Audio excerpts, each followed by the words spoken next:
Puslatbang KDOD. Kata korupsi berasal dari bahasa Latin yaitu corruptio yang artinya kerusakan, keberobokan, dan kebusukan. Selaras dengan kata asalnya, korupsi sering dikatakan sebagai kejahatan luar biasa. Salah satu alasannya adalah karena dampaknya yang begitu luar biasa yang menyebabkan kerusakan baik dalam ruang lingkup pribadi, keluarga, masyarakat, dan kehidupan yang lebih luas. Kerusakan tersebut tidak hanya terjadi dalam kurun waktu yang pendek, namun dapat berdampak secara jangka panjang. Setiap negara mempunyai undang-undang yang berbeda terkait dengan tindak pidana korupsi.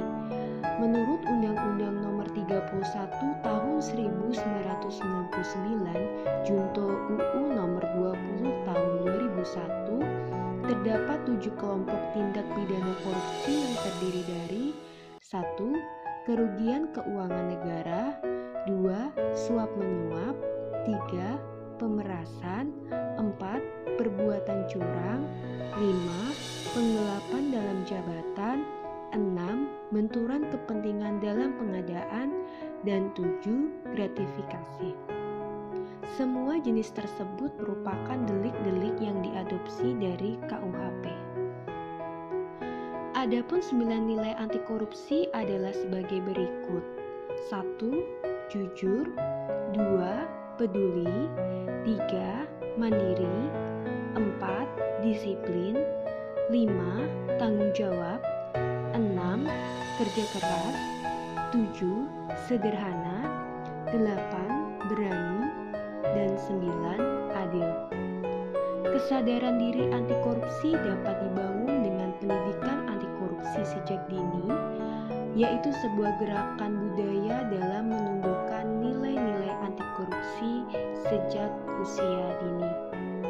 Selain itu, kesadaran diri anti korupsi dapat dibangun melalui pendekatan spiritual dengan selalu mengingat akan tujuan keberadaannya sebagai manusia di muka bumi dan selalu ingat bahwa seluruh ruang dan waktu kehidupannya harus dipertanggungjawabkan sehingga dapat menjadi benteng yang kuat untuk tidak korupsi.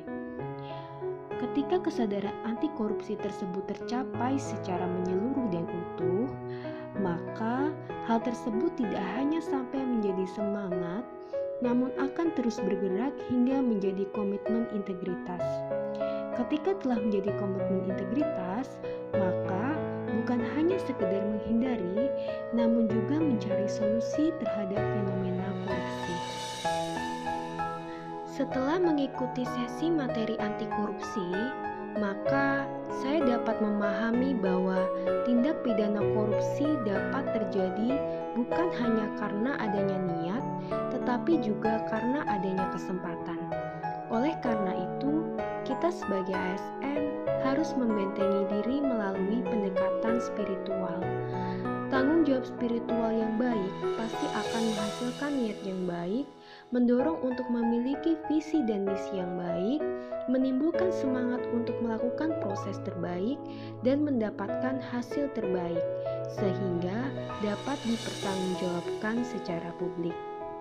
Selain itu, anti korupsi merupakan sebuah karakter yang harus dibentuk sejak dini, sehingga nilai-nilainya dapat tertanam kuat dalam diri masing-masing individu.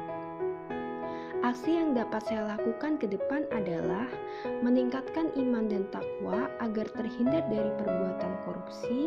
Selain itu, saya akan menyelipkan pendidikan dan nilai-nilai anti korupsi dalam pelaksanaan Tridharma Perguruan Tinggi Bidang Pengajaran. Sekian resume jurnal harian saya. Sampai jumpa di lain kesempatan.